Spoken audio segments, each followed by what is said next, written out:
जय हिंद। स्वागत है आप सब लोगों का। आज हमारा हिंदी का नेक्स्ट प्रैक्टिस सेट होने वाला है और इस प्रैक्टिस सेट को आप सब अंत तक देखिएगा। तो चलिए हम अपने प्रैक्टिस सेट को स्टार्ट करते हैं।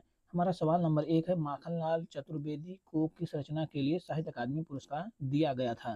तो हमारा इसका राइट आंसर हो जाएगा option number B, Him Tarangini के लिए माखनलाल चतुर्वेदी को साहित्य अकादमी पुरस्कार दिया गया था। अब हम ऑप्शन नंबर ए के बारे में देख लेते हैं। विश्रामपुर का संत, यह रचना है श्रीलाल शुक्ल की। यह रचना है श्री लाल शुक्ल की रचना है और इस कृति पे इन्हें व्यास सम्मान मिला था। इस कृति पे व्यास सम्मान मिला था। विश्रामपुर का संत श्रीलाल शुक्ल की रचना है और इस पे इन्हें व्यास सम्मान मिला था। व्यास सम्मान मिला था। हमारा अगला हो जाएगा यामा। यामा यह महादेवी वर्मा की कृति है। महादेवी महादेवी वर्मा की कृति है। महादेवी वर्मा की कृति है और इस पर इन्हें ज्ञानपीठ पुरस्कार मिला था। ज्ञानपीठ पुरस्कार मिला था। लोकायतन, यह हो जाएगा हमारा सुमित्रा नंदन पंत जी की कृति है। सुमित्रा नंदन पंत जी की कृति है और इस पे इन्हें मिला था सोवियत लैंड नेहरू पुरस्कार। सोवियत लैंड नेहरू पुरस्कार मिला था, ये आप नोट कर लीजिएगा। हमारा सवाल नंबर 2 है, श्रृंगार रस का अस्थाई भाव क्या है? श्रृंगार रस का अस्थाई भाव क्या है? हमारा इसका राइट आंसर हो जाएगा ऑप्शन नंबर सी। श्रृंगार रस का अस्थाई भाव जो है वो हमारा हो जाएगा रति उत्साह। ये वीर रस का अस्थाई भाव है। किसका? वीर रस का अस्थाई भाव।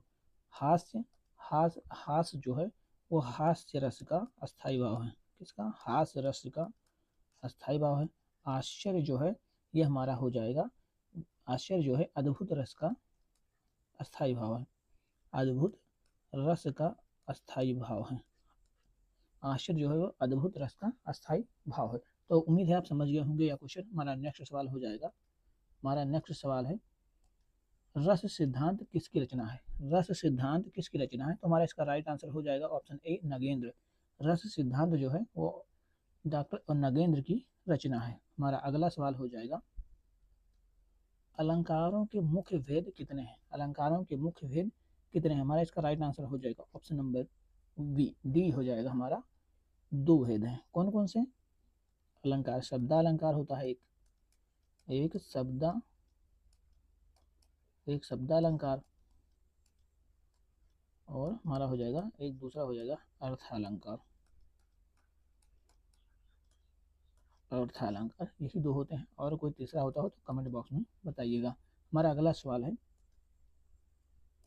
नेक्स्ट क्वेश्चन, पर्णकुटी शब्द जो है, पर्णकुटी शब्द का समास है। हमारा इसका राइट आंसर हो जाएगा ऑप्शन नंबर ए, पर्णकुटी में तत्पुरुष समास है। इसका पर्णकुटी का आप हमें एक एग्जाम्पल और इस तरह का कमेंट बॉक्स में बताइएगा। हमारा अगला सवाल हो जाएगा, कंटापन शब्द में समास है। कंटापन शब्द में समास है। इस क्वेश्चन का जवाब हमें कमेंट बॉक्स में बताइएगा। कमेंट बॉक्स में बताइएगा, क्योंकि आप सभी लोग इस वीडियो के अंत तक नहीं रहते हैं, बीच में ही से छोड़ के चले जाते हैं। तो आप इसे कमेंट बॉक्स में बताइएगा। हमारा अगला सवाल है, एक मुंह दो दांत, एक मुंह दो दांत, इस लोकोक्ति का अर्थ क्या है? इस लोकोक्ति का अर्थ क्या है? हमारा राइट आंसर हो जाएगा ऑप्शन नंबर सी, अपनी बात से पलट जाना। एक मुंह दो दांत, एक मुंह दो दांत जो है ये अपनी बात से पलट जाना। अब हम देख लेते हैं ऑप्शन नंबर ए के बारे में, अक्ल के घोड़े दौड़ाना। अक्ल के घोड़े दौड़ाना मतलब केवल कल्पना करते रहना। इस लोकोक्ति का अर्थ होगा केवल कल्पना करते रहना, कल्पना करते रहना। और उसके बाद में, जितने मुंह उतनी बात, एक ही बात को अलग अलग तरीके से कहना, एक ही बात को अलग अलग तरीके से करना। इस मुहावरे का अर्थ होगा, जितनी मुंह उतनी बात, मुहावरे का अर्थ होगा कि एक ही बात को अलग अलग तरीके से करना, एक ही बात को अलग अलग या भिन्न भिन्न तरीके से करना। 9 दिन चले अढ़ाई कोस, इस मुहावरे का अर्थ क्या होगा? इस मुहावरे का अर्थ होगा ज्यादा समय में कम काम। ज्यादा समय में कम काम, ज्यादा समय में कम काम। अगला सवाल है हमारा, उस डाली पर एक तोता बैठा है। उस डाली पर एक तोता बैठा है, इसमें काल पहचानिए। तो हमारा इसका राइट आंसर हो जाएगा ऑप्शन नंबर बी, पूर्ण भूतकाल। उस डाली पर तोता बैठा है, इसमें हो जाएगा पूर्ण भूतकाल। हमारा ऑप्शन नंबर बी सही होगा। अगला सवाल हमारा है, जो शब्द संज्ञा की विशेषता बताते हैं उन्हें क्या कहते हैं? जो शब्द संज्ञा की विशेषता बताते हैं उन्हें क्या कहते हैं? इस क्वेश्चन का जवाब भी आप हमें कमेंट बॉक्स में बताइएगा, कमेंट बॉक्स में बताइएगा। अगला क्वेश्चन हमारा है, भाट भाषा इनमें से किसे कहा जाता है? डिंगल भाषा को भाट भाषा भी कहा जाता है, और यह क्वेश्चन यूपीएससी परीक्षा 2019 में आया हुआ है। नेक्स्ट सवाल हमारा हो जाएगा, अपभ्रंश में कितने स्वर मौजूद थे? अपभ्रंश में कितने स्वर मौजूद थे? तो हमारा इसका राइट आंसर हो जाएगा ऑप्शन नंबर बी, अपभ्रंश में 8 स्वर जो थे वो मौजूद थे। हमारा नेक्स्ट सवाल हो जाएगा, यह प्रैक्टिस सेट आप लोगों को कैसा लगा ये आप हमें कमेंट बॉक्स में बताइएगा, और आप सभी लोगों को नेक्स्ट वीडियो किस टॉपिक पे चाहिए ये भी आप हमें कमेंट बॉक्स में बताइएगा।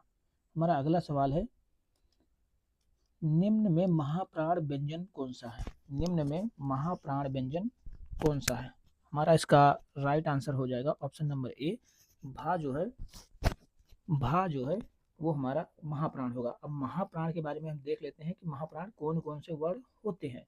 तो प्रत्येक वर्ग का दूसरा वर्ण और चौथा वर्ण जो है वो महाप्राण होता है। प्रत्येक वर्ग का दूसरा और चौथा वर्ण जो है वो महाप्राण होता है। तो हमारा इसका right answer option number A हो जाएगा। हमारा अगला सवाल है, चा, छा, जा, झा और या, इसका उच्चारण होता है, का उच्चारण किससे होता है? ओठ से होता है, तालु से होता है। तो का वर्ग जो है ये हमारा हो जाएगा कंठ से, और कंठ से हो जाएगा, और उसके बाद में हमारा हो जाएगा चा जो है वो तालव्य व्यंजन है, तालु से इसका उच्चारण होता है। तो सी आंसर हमारा इसका राइट आंसर हो जाएगा। नेक्स्ट सवाल है हमारा, हिंदी वर्णमाला में कुल स्वरों की संख्या कितनी है? इस क्वेश्चन का जवाब आप हमें कमेंट बॉक्स में बताइएगा। 3 क्वेश्चन के जवाब हमने आपसे कमेंट में पूछे हैं, और आपको नेक्स्ट वीडियो किस टॉपिक पर चाहिए ये भी आप कमेंट बॉक्स में बताइएगा। तब तक के लिए जय हिंद।